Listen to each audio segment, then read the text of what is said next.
Good evening, buenas noches, and thank you for tuning in. I'm Christina Nosti, Events and Marketing Director at Books and Books in Miami, Florida, who tonight proudly joins forces with Elliott Bay Book Company in Seattle, Washington, Politics and Prose in Washington, D.C., and our very own Miami Book Fair to bring you tonight's virtual evening with Pico Iyer in conversation with Michael Shapiro to discuss The Half-Known Life in Search of Paradise, published by our friends at Riverhead Books. PEN award-winning writer Yi-Yun Lee says that to step into the half-known life feels both a privilege and a necessity. Iyer is more than a guide or a compatriot in an unfamiliar land. In the inward journey to lucidity, he is a companion of our own searching minds. Pico Iyer is the acclaimed and best-selling author of more than a dozen books, translated into 23 languages. His journalism has appeared in Time, the New York Times, the New York Review of Books, the Financial Times, and more than 250 other periodicals worldwide. His TED Talks have been viewed over 11 million times, and he divides his time between Japan and a Benedictine hermitage in California. To moderate this evening's conversation, we're joined by Michael Shapiro, the author of A Sense of Place, a book of conversations about journeys, writing, and life with the world's leading travel writers. In mid-2022, Shapiro was awarded a grant from UC Berkeley's Greater Good Science Center to examine how travel makes us more open-minded and humble. His most recent book is The Creative Spark, which profiles 32 creative superstars, including Amy Tan, Smokey Robinson, and Barbara Kingsolver.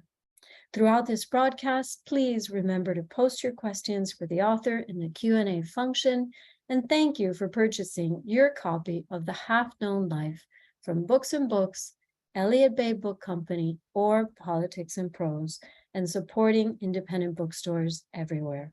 And now, without further ado, I'd like to welcome our guests to the virtual stage.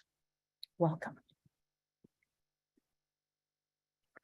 Thank you. Thank you so much, Christina. I'm just so happy to be visiting, though virtually, 3 of my favorite bookstores in the US, which have been supporting me and other readers and writers literally for 30 years. I know I've been coming to Books and Books for 28 years and Politics and Prose and Elliott Bay for almost as long. So I'm really happy to be here. And I'm doubly happy to be with my old friend, Michael. Thank you, Pico. It's such a pleasure to converse with you anytime, anywhere, virtually, in person. It really is a gift. So thank you for asking me to join you today. Really appreciate it. Yeah. So this book, The Half-Known Life, I'll hold up a copy. I don't know if it's coming through because I can only see Pico right now, but it really is a revelation. And at a recent event, you were introduced by someone who said, when you read Pico, your own travels change. You become ready to be transformed. And I think I would take that a step further, because when you read a book like this, The Half-Known Life, it not only transforms your own life, but your view of lives all over the world. And what I love about this book is your conception of paradise is not a quiet sandy beach. It's a places where you venture into the unknown, where you experience dislocation. You go to places such as North Korea, Iran. And can you say a little bit about why you've chosen places that very few people would list at the top of their idea of what paradise might be? Well, thank you so much, Michael, for all those generous words. And I think that if you can find any calm or contentment in North Korea or war-torn places like Kashmir or Sri Lanka, then it's one you can trust and one that can survive in the middle of real life and maybe even in the face of death. And you probably know, though not everybody might, that this book really came out of the pandemic. And literally 20 hours after lockdown was announced in California, my poor mother, who was then 88, was rushed into a hospital in an ambulance because she was losing blood very, very quickly. And I was in my little apartment in Japan, but as soon as she came out, I flew through these 3 ghost town airports to be with her. And I was there by her side. she was wavering between life and death for 6.5 months. And so I suppose I was thinking two things. One, well, living so close to death made all of us during the pandemic think about how we wanted to live. And two, life's always going to be difficult, but how could I find my version of paradise, even in these quite unsettling circumstances? And so I started, thanks to staying in one place, I started to think back on my 48 years of travel. And as you said, I didn't write about Bali or Tahiti or the Seychelles, the travel agents' versions of paradise. But I thought about some of the more challenging places and remembered how I had found pieces of hope or light even there. Right. Interesting. I hadn't prepared a question about your mother, but I recall you saying your mother was one of your earliest travel companions and basically spoke to you about how to make your way through the world. And you dedicate this book to your mother. Could you say a bit about how she served as an inspiration and a model for you? Thank you. Yeah, this is the advantage of being interviewed by a friend. You know these details about me.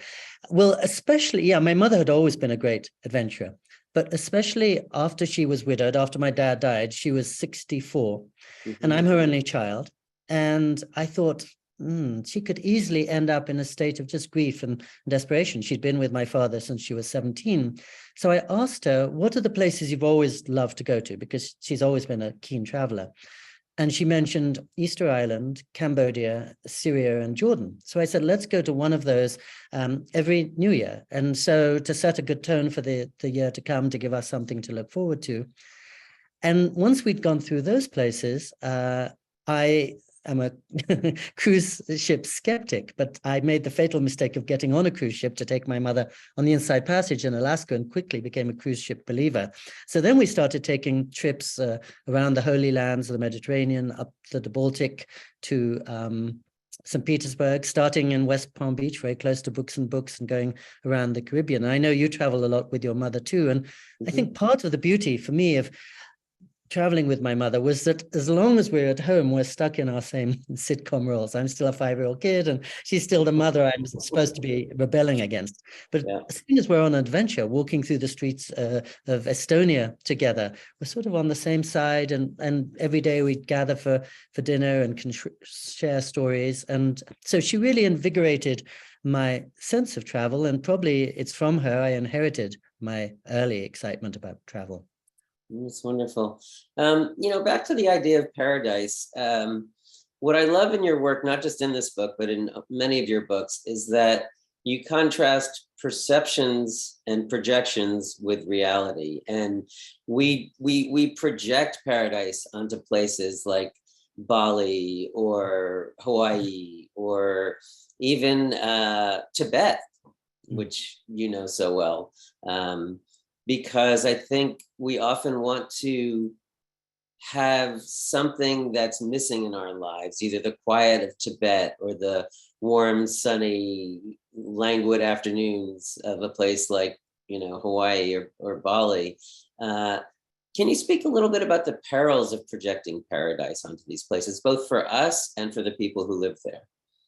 Well, as a lifelong projector, I can speak a lot about that, I think. And of course, the first thing that comes to mind is I have friends who are often querulous, and they're full of complaints wherever they are. So if they go to Tibet, they get off the plane in Lhasa and they'll complain about the altitude, or they'll complain about the food. Or in other words, travel itself, I think, doesn't transform one. I remember when I was in what may be the most best preserved version of Tibet, which is Ladakh in northern India, which is another Himalayan region, formerly a kingdom that hasn't been assailed by China or other forces. And it really was as close to Shangri-La as anywhere I visited. And yet, if I were to ask any of the people there, isn't this Shangri-La? They would say, no, we know what is Shangri-La. It's that place across the seas called Orlando or Miami or San Francisco. Times Square, yeah. Right. Yes. And also, if it really were a Shangri-La, what would I have to offer to it? How could I contribute anything to a place that's already evolved? The only thing I can probably bring is corruption. I'm the serpent in the garden. And again, it reminds me of something I might have shared with you before, but when I was in my mid-20s, I did go to Bali, which you mentioned, for the first time. And I'd almost never been to Southeast Asia before. And I was in the middle of Midtown Manhattan on a cold winter day, and I took a series of flights and arrived in the dark. And I went to my little Losman, a traditional inn, fell asleep. And when I woke up in the morning, this boy with a beautiful smile brought me a plate of fresh mangoes and some nice hot tea to enjoy on my terrace. There were all these kids playing all around, angel faces. There was this perfect beach down 45 seconds down a palm-shaded, barely paved lane. I'd been in the middle of a winter snowstorm, and now I was in tropical sunshine. I was in heaven, I thought. Mhm. But as you said, it was really my projection. It wasn't heaven for the people living there. It was very much real life. The same way they might come to the Californian town where my mother lives, Santa Barbara. This is heaven. And it is for them for 2 weeks, but not for those who are living there for an eternity.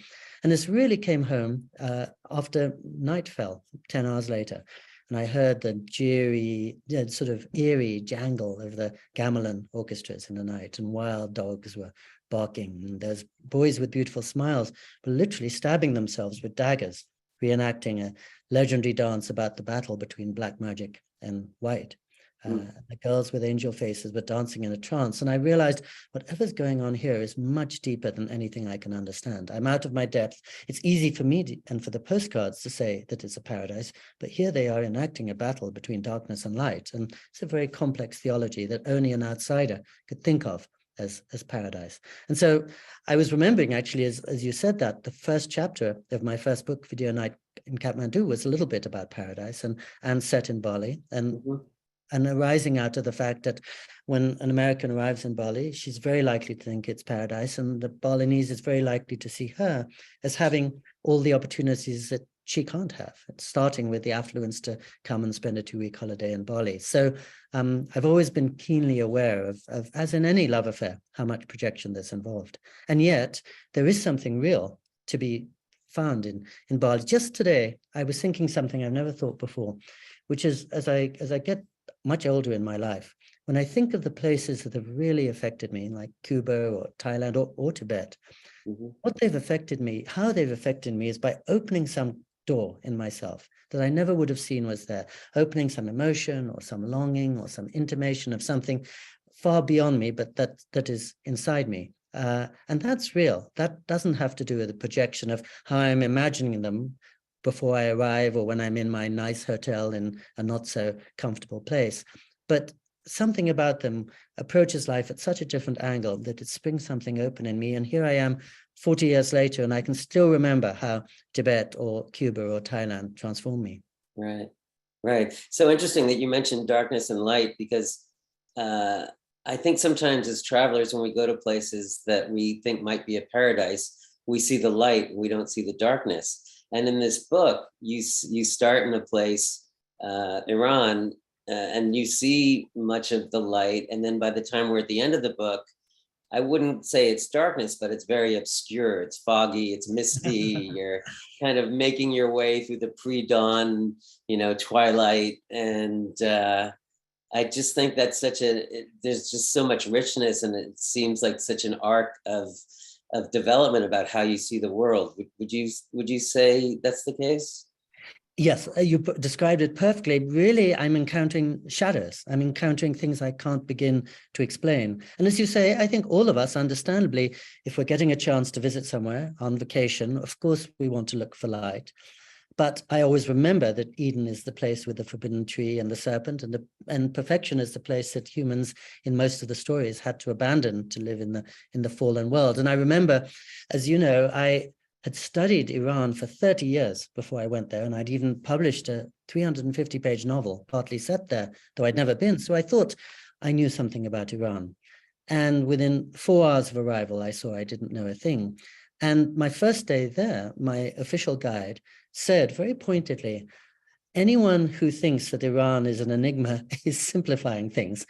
And if you think you know anything that's going on, forget about it. Even we don't know what's going on. Even our supreme leader may not know what's going on, and certainly can't tell us what's going to happen tomorrow. So we're all living in that shadow. And Iran is a perfect place, I suppose, to begin a book like this, because I can honestly say certain of the gardens I experienced in Iran, which are made to replicate heaven, are closer to an earthly paradise than anything I've seen in 48 years of travel. I remember I was in the desert city of Yazd, and I stepped out after dark, and there was a sound of running water, and there were colored lights in the trees and soft music. And I was led off to a divan, and I stretched out, and a man brought me these slices of sweet watermelon, again, some nice tea like in Bali, the beautiful people all around murmuring. It was really, really paradisal, but that's partly because I didn't know what was going on. And it was less paradisal for the people living in an often very difficult regime.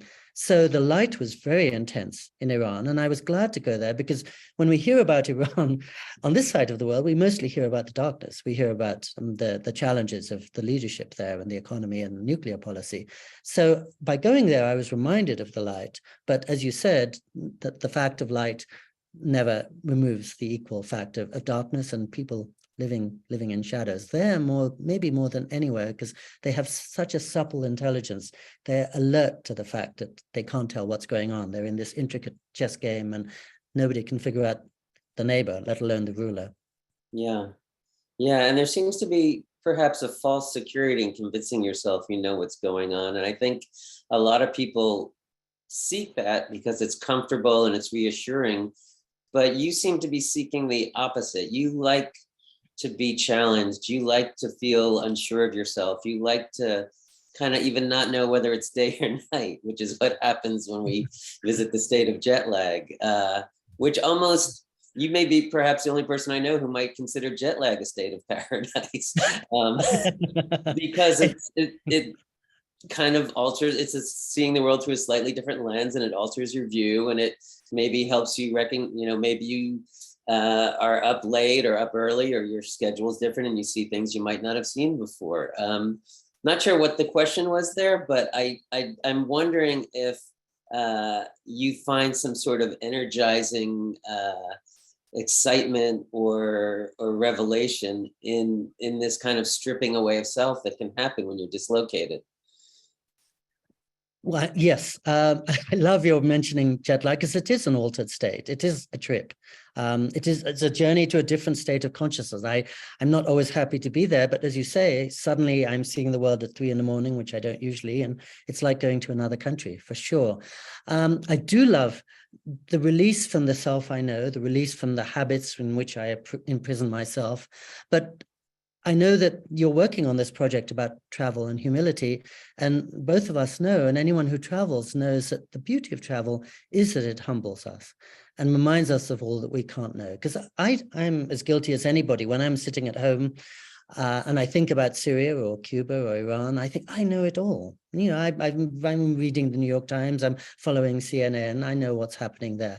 And as soon as I arrive, all notions of right and wrong, or right and left, or black and white completely dissolve. And I'm in the middle of, as you said, this fog that even the locals can't necessarily penetrate. And that's really a useful thing. And that's why I really worry that in the age of the small screen, we can't catch the larger picture. And actually getting the world at a distance, it's always not just a mediated view, but a distorted view. And I feel that travel is more urgent than ever nowadays, because seeing something in the round reminds you of everything that you can't explain. When we get things in tidy explanations through our media, it gives us this false illusion of knowledge.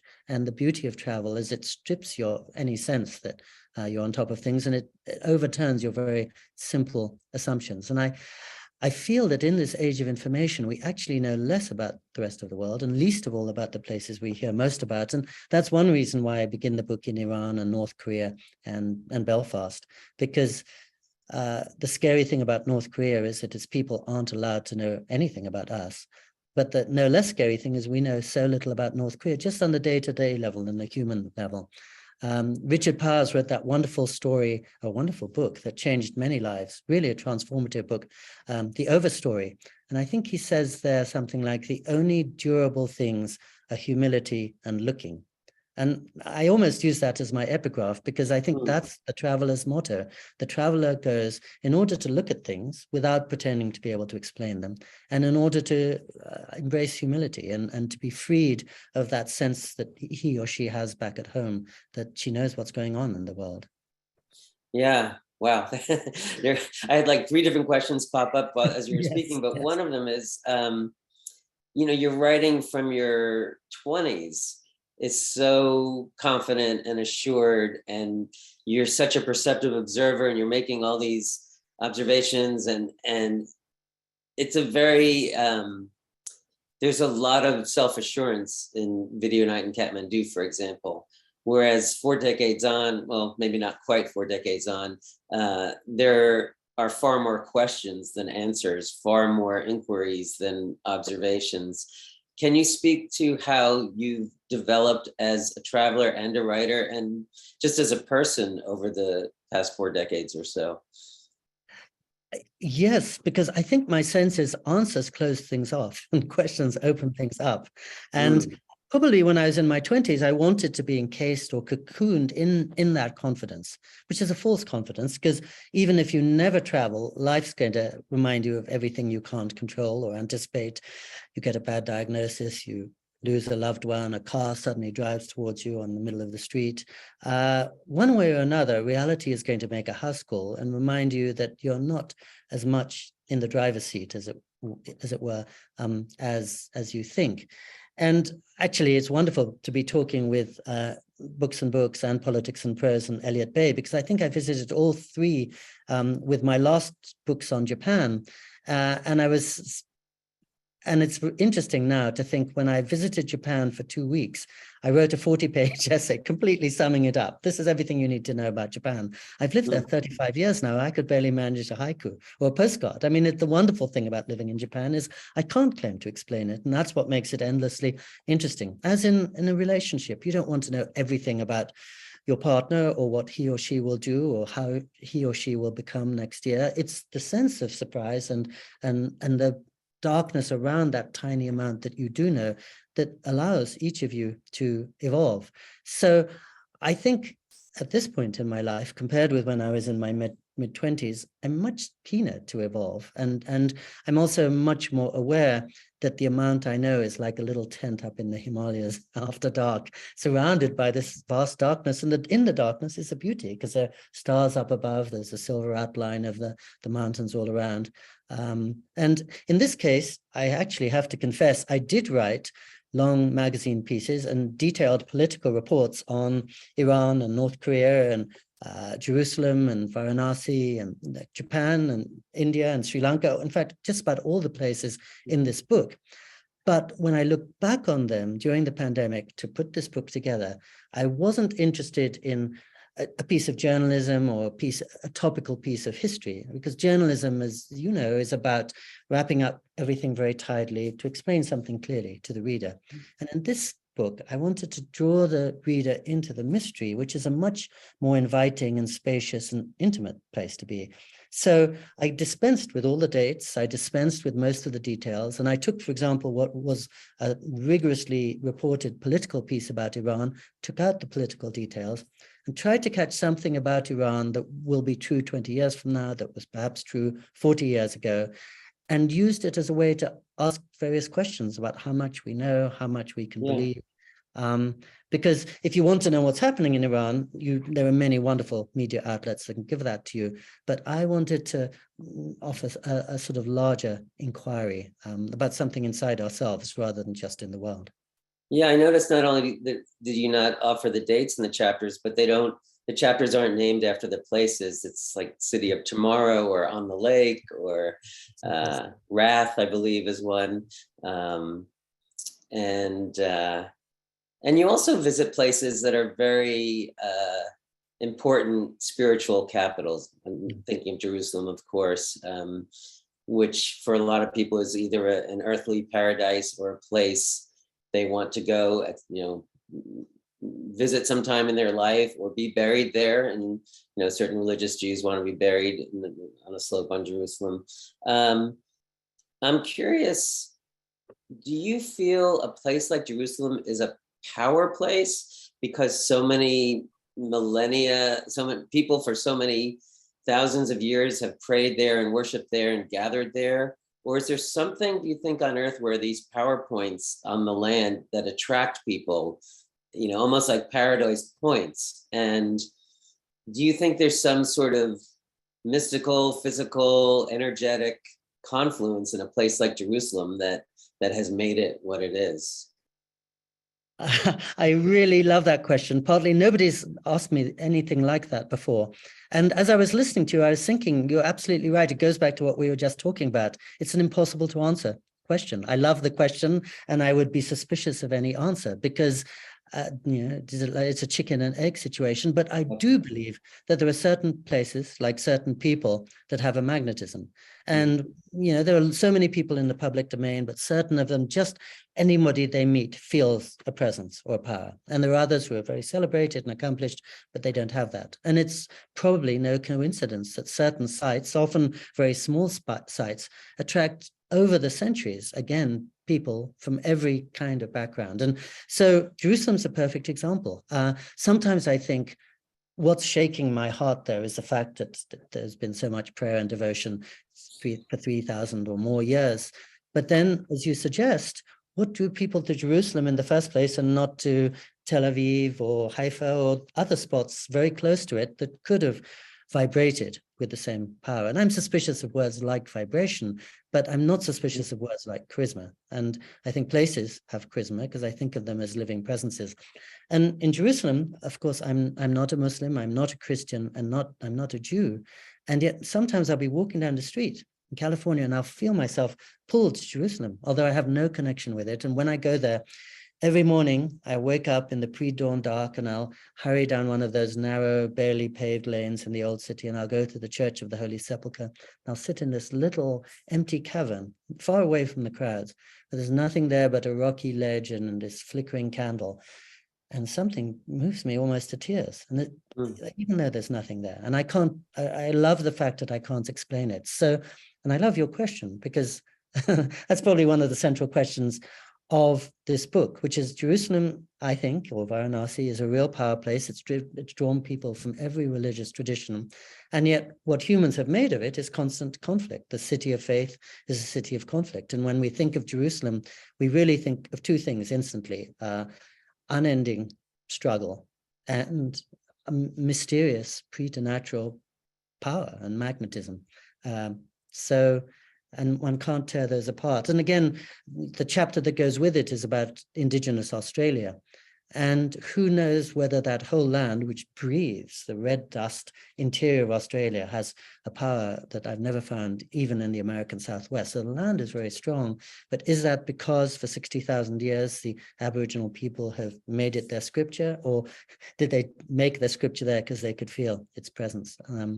I don't know, but I'm happy to go to those places to be humbled by them. And I'm happy to entertain the question, knowing I could never answer it.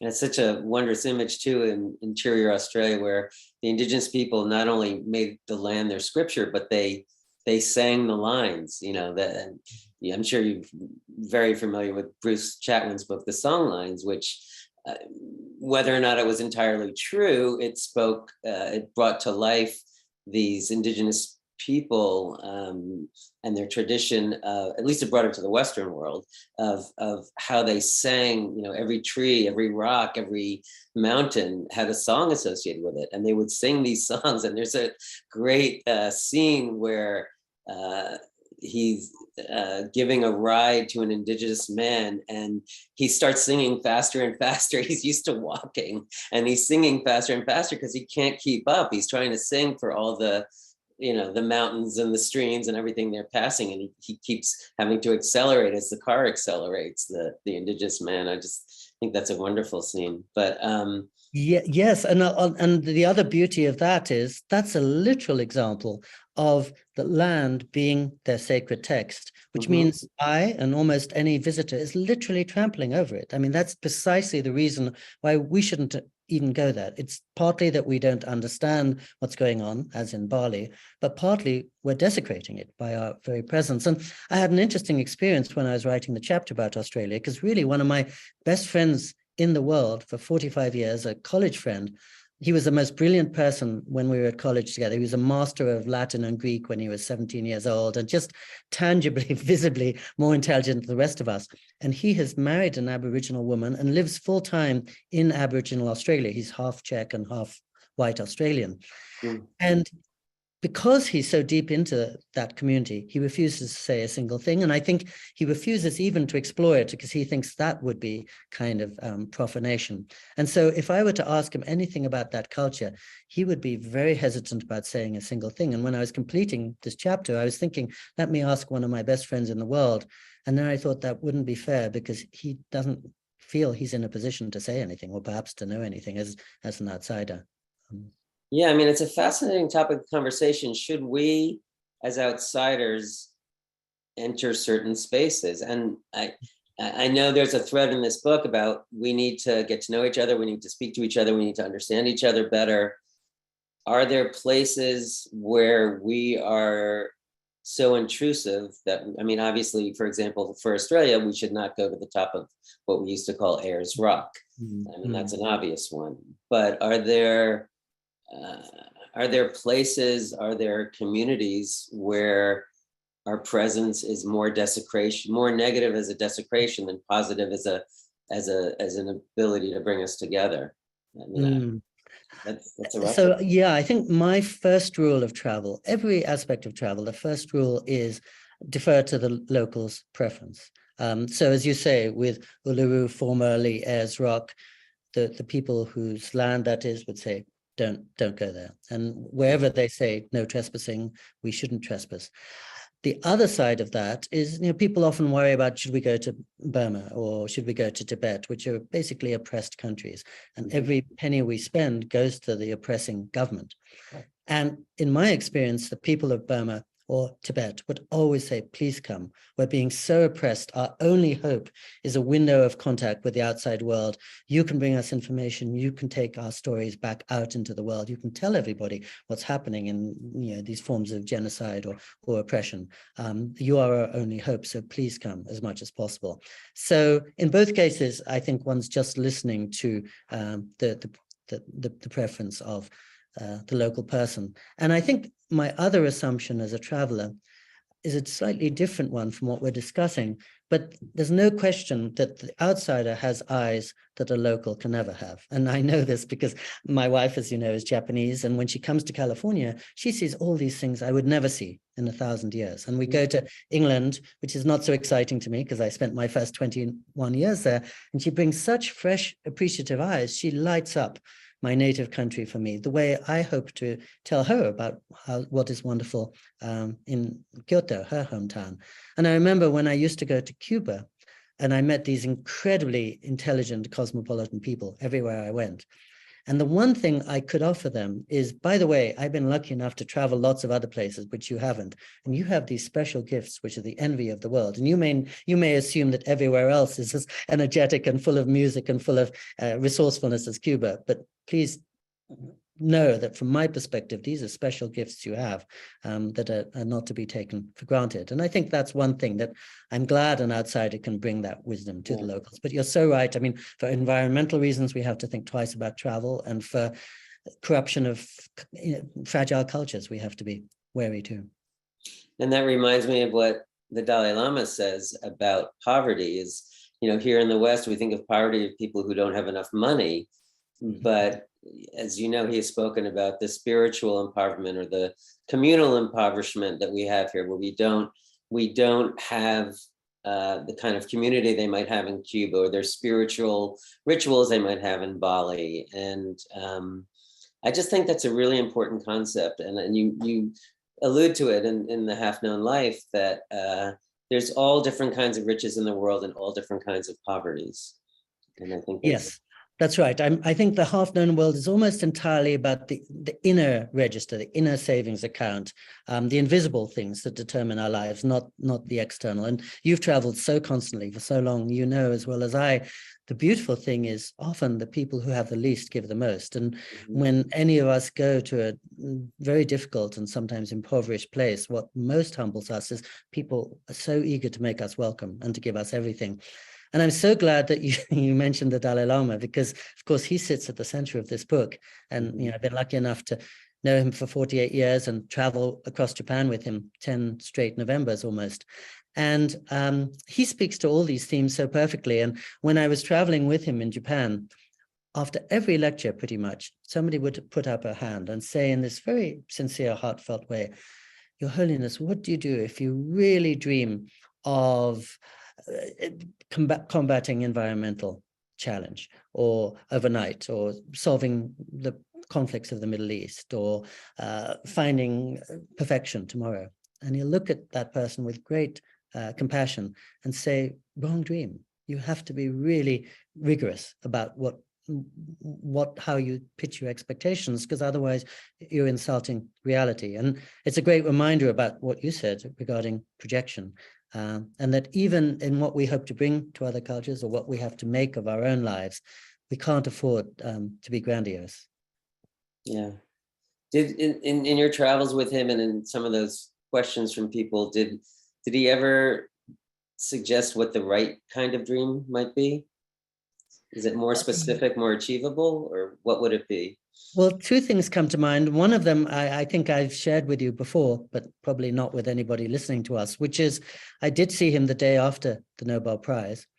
And so many people around him, including the Tibetans in the room, he was in California at the time, were exultant because they'd achieved their dream. And he said, no, the only thing, his only ambition was day after day after day, just to try his best, knowing that the odds were against him, but hoping he could achieve something. And I remember this goes with this, and this is really, I think, his dream. I was once conducting a long series of interviews with him day after day in his home in northern India.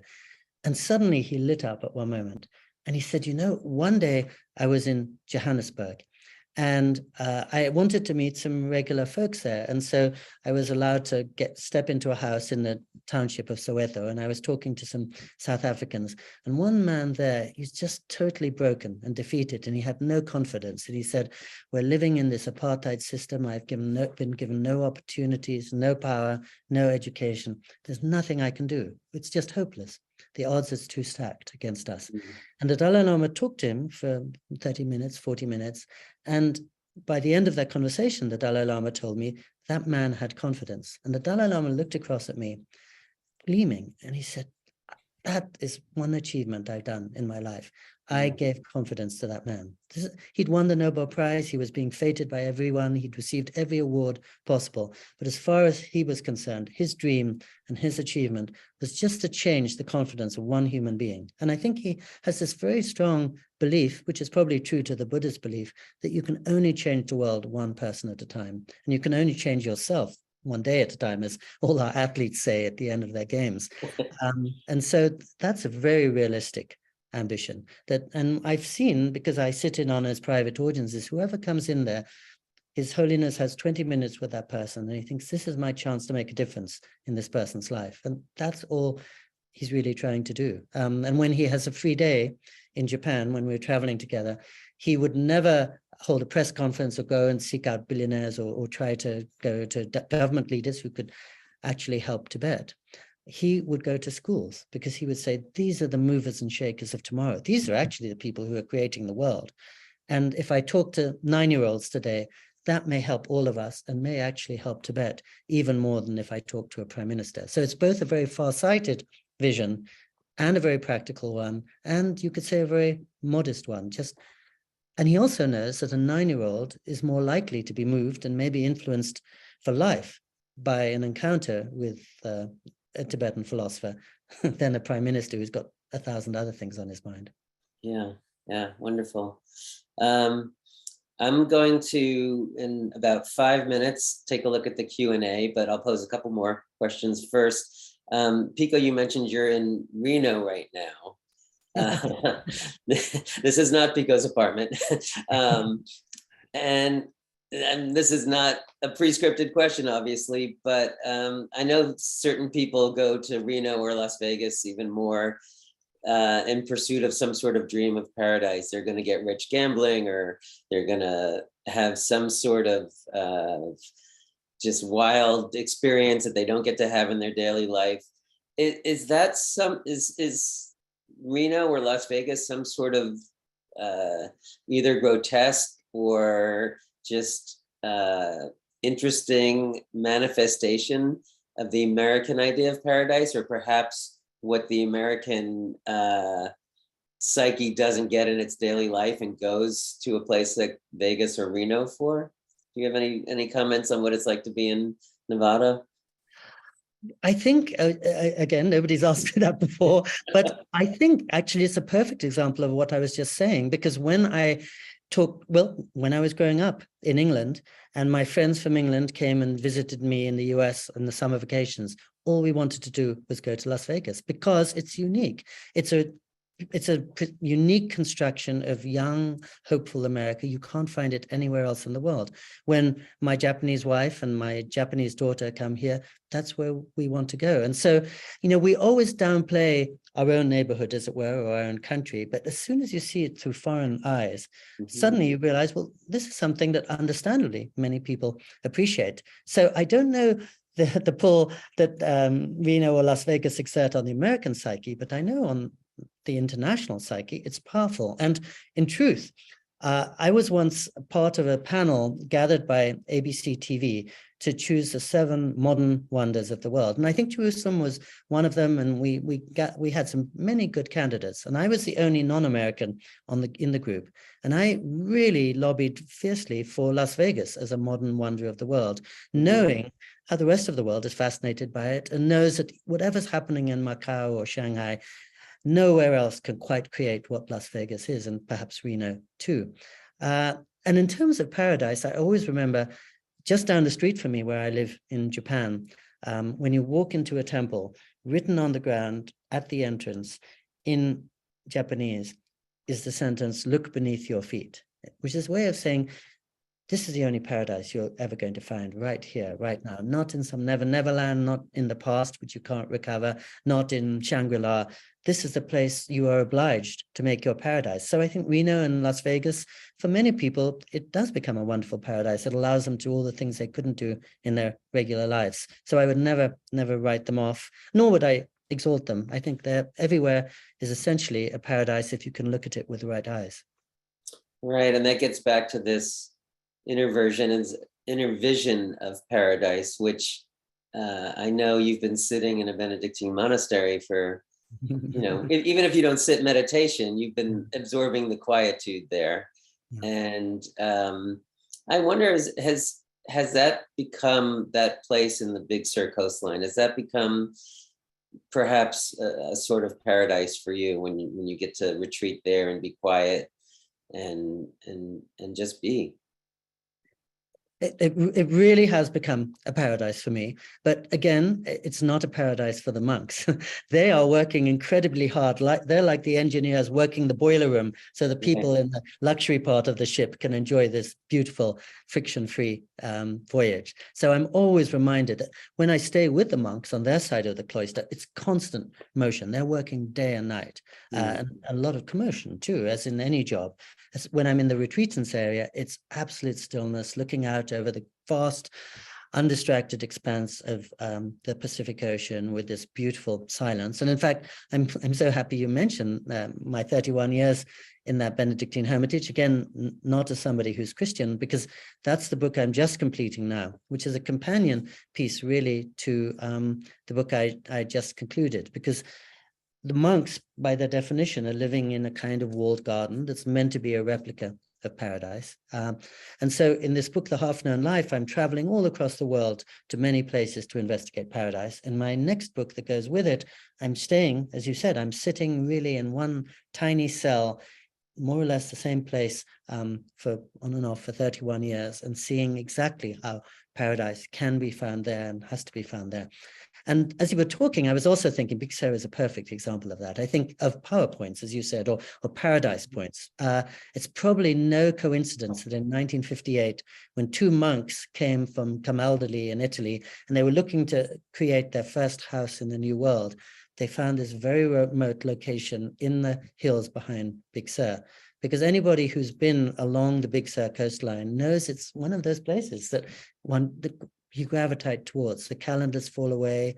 You're in this vast domain where you're very tiny and the elements are very strong, the rocks and the sea and the redwood trees. And you feel as if you're liberated from so much. So it's one of those enchanted landscapes that are to be found, as you said, across the across the planet that seemed to awaken the possibility of something better. Though Jack Kerouac went there and he lost his mind. So just as we were talking about with Bali, any place that's a paradise is also perhaps going to be almost a hell if you're going in the wrong state of mind. I remember 26 years ago, National Geographic magazine came to me and they were starting a section called A Special Place. And they said, we'd like you to choose any place on earth, go there for a long time on our dime and write about it. And I knew they were thinking I would go to Tibet or Antarctica or Namibia. And I said, the only place I can think of is just 3 hours drive from my mother's house, Big Sur. That was the single most special place I could think of on the planet. And did they commission the assignment?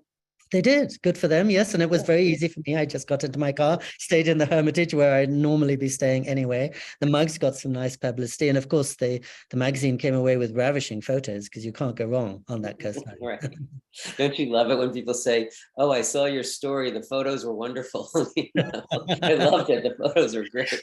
Yeah, I think if you're writing for National Geographic, that's what you're always going to hear. And that's almost the point of the magazine. So that made the assignment even easier. I was working with a champion photographer, and I knew my text was kind of subsidiary to his imagery. Well, let's take some questions. I'm going to click on the Q&A window and share the opportunity with some people. Let's see. Somebody named Jerry says, I'd like you to talk about your experience of koan study. I feel as if the title of the book is a koan in itself. Is this intentional? Thank you. So 2 answers to that. I've never participated in koan study, though I do lead workshops every summer for San Francisco Zen Center.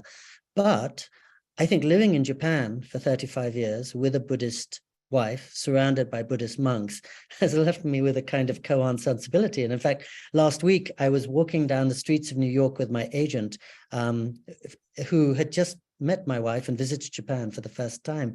And she said, is everything your wife says a koan? And I think most of all, living in Japan has exploded my sense of cause and effect or needing to reconcile opposites and made me see it's precisely living in the middle of opposites that is where our life takes place. And in that sense, the title is exactly a koan, because I think we are defined by what we do with what we can't explain. And insofar as a koan is a bomb thrown at explanations to remind us we can't figure things out with our rational minds, and we are stumbling through the fog, as Michael said in his first question, yes, the book is about paradox and koan, and not trying to reduce the world into answers, because the world is always going to be richer and deeper than our ideas of it, let alone our explanations for it. So although I haven't done koan study officially, maybe living in Japan for 35 years around Zen monks has been unofficial training in koan. Yeah, and I think you said, was it the subtitle you said you were going to, you had a different suggestion for? What was that, and why did you prefer yours? Yes, we went back and forth both in London and New York over the subtitle. And In Search of Paradise isn't quite the one I would have chosen, because as you can tell, I feel we don't have to search for it. Either we find it where we are or never find it at all. So my original subtitle, which accompanies the British edition, is Finding Paradise in a Divided World. And so it arose from just the sense we all have, the world and the nation and our communities more divided than ever before. People are more pessimistic than ever before. The pandemic threw a huge cloud over every life and brought immense grief and loss. How can we find paradise in the midst of that? And this book is an attempt to answer that. Yeah, thank you for mentioning that. We'll get back to the questions in a second. I didn't realize till I saw you speak at Book Passage that this cover is a cemetery in Japan. I didn't know it was a cemetery. And the image I think I took away, and most people, are those tall, sturdy, stoic trees, if I can anthropomorphize for a sec. But it's an image of life is what I'm getting at, whereas it's actually a cemetery. But even there, you have this kind of balance between life and death. Yes, I love the fact you found the life in that. So yes, it's a balance of light and dark that we've been talking about. And in fact, it's the largest cemetery in Japan, and it's a place called Koyasan. But as you say, looking at the cover, you wouldn't necessarily know any of this. You ascend by a cable car, and at the top of this mountain, which was founded as a monastic community in the 9th century, nothing but 117 temples, centuries-old trees, and 200,000 graves. And just as you said, and it speaks to Koan because this is a Buddhist mountain, the notion is you find your paradise right there in the middle of those graves at the dead of night, in the dark. Yeah. The English cover is a very jaunty one, bright, about traveling towards the sunlight. So again, I'm happy if this book can be taken as in either direction, but my feeling was I wanted to have a dark cover because that's where the light is. You know, the Iranians say it's only when it's dark you can see the stars. And I think sometimes, I mean, it speaks to the pandemic as I think of it. I'm guessing almost everybody during the difficulty of the pandemic was moved to remember what she really cares for and what's important, whether it's her loved ones or a particular passion. But suddenly we were brought up short. And what is our top priority? And that's often what we find in moments of great difficulty. When things are going well, we sort of, sleepwalk through life and actually lose hold of what's really critical or important to me. Yeah, it's so interesting. I'm going to paraphrase two different questions here because they get to the same point. If you feel like you visited a place that felt like paradise to you, is it risky to revisit it? And another question asks about the fact that you have revisited many places in your life. Can you share what you've learned about second visits, and do you get a different sense of a place that you are revisiting rather than visiting? Yes, thank you for stitching those together. And I think if you found a place that's paradise, be grateful, rejoice in it. We all have those places, and I found places that were so moved and transported me and made me happy. I'm forever grateful to them, as with people. And that's why, for me, revisiting a place is really like revisiting a friend. And if I go to a place again and again and again, it's like seeing an old friend. And we can dispense with preliminaries and surfaces. We don't have to introduce ourselves. I know on my second or third visit exactly where to go. I sometimes see the same people there. And it's a wonderful deepening of the experience. And so I'm very positive about revisiting. Everything is changing, and we are changing. So no place remains the same. But the heart of the place remains the same, just as when you meet a friend and he's 50 years old, you can still, usually, one hopes, see the guy who was so charming when he was 15 years old.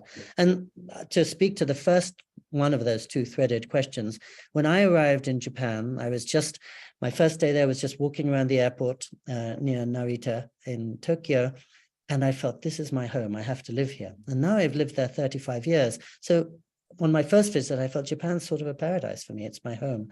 And I've been there 35 years, and the 35 years are really about deepening that sense of paradise. So it's not just an outsider's first impression and a romance, but it's now the place where I go to the supermarket every day and hear the garbage collector coming and face the frustrations of daily life. But it's such a kind and welcoming place to me. And so I think if you find a paradise, it can become an even better paradise if you explore it further. Wonderful. A question: is there a destination that intrigues you yet still remains elusive and unexplored by you that you wish to experience in this lifetime? So many. The world is inexhaustible. I've never been to Hokkaido in Japan, which many of my friends know well, though I'm hoping to go there in September. But I will never run out of places I want to see. I don't know much of sub-Saharan Africa. I would love to go to Saudi Arabia now that it's opening up. If somebody were to invite me next week, I would be very tempted to say yes. But if I never see another place, I won't be disappointed, because I feel I've been very lucky to see most of the places that I've really longed to see for most of my lifetime. The world never gets used up. Yeah. Along those lines, and I think you might disagree with the premise of this question, I'll read it to you. How do you think the quality of travel has changed by the fact that one is never completely disconnected and therefore never completely immersed in a new place? Yeah, you're right. I think travel is basically, and as you can tell, I've always been talking about people as places. Places as people, sorry. And so travel is about the encounter between one person and an unknown place. And it's about terror and wonder and surprise and familiarity. None of that gets old. All the devices in the world can't keep us from being moved when suddenly we're in Machu Picchu, or from being silenced as we step out on a terrace outside the Potala Palace in Lhasa. I was, when the pandemic broke out, I was sailing around Antarctica, and I'm really an urban person, so I hadn't been as excited as many of my friends were about going there. But my goodness, it was beyond anything I had seen and imagined. I was on a high-tech ship. I could check my emails every day. My wife has a cell phone. There were plenty of ways of being connected with the world, but that was exactly what we didn't want. We wanted to be away from the realm we knew, amidst these 1,000 shades of silver, with the penguins bustling around past us, and 5-story icebergs that were aquamarine, emerald, and turquoise. And you know, I think WhatsApp and everything we know, Skype, has made travel easier in certain ways. GPSs certainly have, but even in the age of GPS, one's always getting lost, and that's a great thing, and that's what one travels for in some ways. So I don't think the experience is diluted. Even, you know, another challenge is overcrowding. In the little town of Kyoto, where I live, there are 83 million visitors in 2019, and the Japanese government wants to increase that number. But still, some of the narrow roads were impassable. Go to the parallel street, nobody's there, and you're tasting Kyoto still. Yeah, before phone directions, I used to say I was blessed with a very poor sense of direction, because so many times I would wander off and end up in the wrong place and either discover something or need to ask for help, which is one of the great things you can do when traveling that maybe one is more hesitant to do when at home. But you realize how most people are so eager to help, not just willing, but eager. A comment from an anonymous attendee: no questions to ask, learning so much. I'm spellbound. My brain is expanding. Mahalo from Hawaii. That's nice. Another question. I love the story about the Dalai Lama and the importance of helping just one person gain confidence. Do you have any recommendations for books to help all of us remember to focus on this kind of helping? Maybe a book from the Dalai Lama that you really like, or somebody else?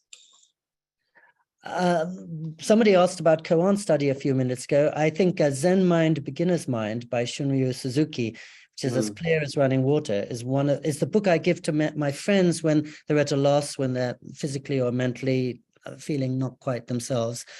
I think the Dalai Lama's autobiography, Freedom in Exile, is a wonderful book. And although it's an account of his life, every sentence, of course, is suffused with the ways he sees things. This question actually reminds me of another incident I remember in the book, is that once I was sitting with His Holiness in a private audience, and there was a Korean man who was so moved and excited by the Dalai Lama. He excitedly said, "You will go to the Pure Land." And the Dalai looked at him very kindly, and he said, "I don't want to go to the Pure Land. My job is to be here, where I can serve other people." And the Dalai Lama, I think of as a physician of the mind, and any doctor's job is not to be off spending 52 weeks of the year in paradise or vacationing. It's to be in the emergency room, tending to people in need. And again, it goes to my Benedictine friends too. They work on the same principle. Just as the pandemic was rendering all of us panic-stricken, my friend, who's the prior of that hermitage, sent a message around to all his friends saying, remember, the best cure for anxiety is taking care of others. And it's so true. I remember my house once burned to the ground and I lost everything in the world. And I was stuck in the middle of the fire for 3 hours. And the one thing that really helped me then was I was holding my mother's very aged cat. And the cat was panting. And I thought, my goodness, if I get out of this alive, but the cat dies, my life's not going to be worth living. My poor mother's going to be so bereft. She's not only lost everything she has in the world, but she's lost her cat too. So the fact I was concentrating on the cat's welfare as I was surrounded by the flames meant I wasn't nearly as frightened as I would have been. And that's a silly example, but that notion that the best cure for anxiety is taking care of others, which the Dalai Lama would, of course, second, is a perfect example, I think, of why I'm so happy to turn to monks, because they're giving me a good sense of how better to live. I love that story about the cat, because I know you lost some treasures in that fire, including manuscripts, but it just shows how much more valuable something alive is than any sort of possession, even a manuscript, which is the, it's the work, it's the creative work of maybe a year or more. but being able to focus on something that's alive and bringing that living being to safety. I mean, it's a beautiful story. I also want to say Pico has a marvelous book about the Dalai Lama called The Open Road, which I highly, highly recommend. And of course, Pico was too modest to mention it, but it's a beautiful book. One last question, and then I think we'll close. What is the biggest fear related to travel you've ever had to overcome? I don't trust my fears before I take a trip, but I live with my fears when I take a trip. Nowadays, just getting in a car in India, I'm not sure I'll ever get out of that car. The traffic is so terrifying. I once took a really scary trip through Yemen 5 weeks before 9/11, soon after a bomb had been, or a US ship had been bombed in Aden Harbor, Aden Harbor. At the dead of night, I wrote about it. So I've known a lot of fear on my trips, and there's a lot of fear in this book, The Half-Known Life. But Camus said what gives value to travel is fear, by which he meant just unsettledness, being out of your comfort zone, and being, I suppose, confronted with something you can't understand. And since we're really coming to an end now, I just want to go back to that really fine perception you shared a minute ago, Michael, because that was my principle throughout the pandemic. Right the day after the fire, I thought, I can either be so upset that I've lost that manuscript, or I can be so grateful that I'm alive. And there was no way I should be alive. I was caught in 70-foot flames for 3 hours in a car, and just saved by a good Samaritan who had a hose and stood next to our car, saving us all. And every day of the pandemic, I thought, well, there's nothing I can do to affect this unknowable virus that's paralyzed the world. But there's much I can do to affect my response to it. And every day I can wake up and I can either be really frustrated about all the things I'm not doing and all the things I'm missing out on, or I can be so grateful for all the things I do have. My wife is healthy, my mother's still alive, I'm safe for now in a very beautiful place, and I can take walks every day. And so I think the pandemic, which really defined the theme of this book, reminded us we have less control over external world than we imagine, but we have far more control over the inner landscape than we suspect. And that to me is a great positive, because even in very difficult circumstances, I think we can find hope. And I'll end by saying the perfect example of that is the Dalai Lama. I genuinely feel that nobody I know has suffered more than he has. He's been separated from his homeland for 63 years. He's called a devil by the government of the largest nation on earth. He's seen his brothers and his mother and his old teacher die. And all he's famous for is his constant smile, his robust confidence, and his infectious laugh. So it was a reminder to me, and I have him at the center of this book, to say circumstances don't determine our lives. We do to a large extent. Oh, that's such a perfect and beautiful ending. Thank you, Pico. Just a final note, there was a question about, did your mother survive? She did survive the fire. She passed maybe a year ago, is that right? That's right. She survived the fire. She survived COVID. Thanks to lockdown, I got to spend most of her 15 months, her final 15 months with her. And then just after she turned 90 and celebrated her 90th birthday in high style, she did pass away. And I think she was entering pain and confusion. So even that was a happy release. I would suggest to everybody listening, if you Google Pico Iyer mother, you'll find a beautiful tribute essay that Pico wrote for a newspaper in Santa Barbara about his mother and her incredibly illustrious life. So thank you so much, Pico.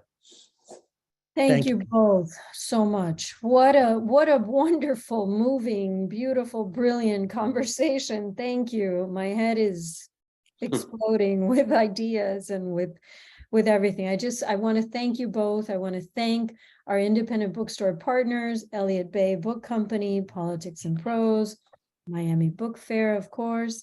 And, thank you for those beautiful words about Cuba, Pico, from Miami.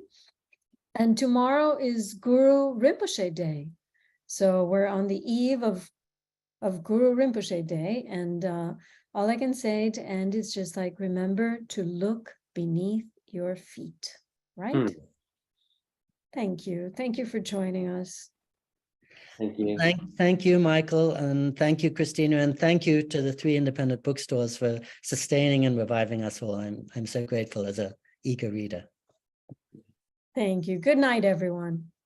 Be well.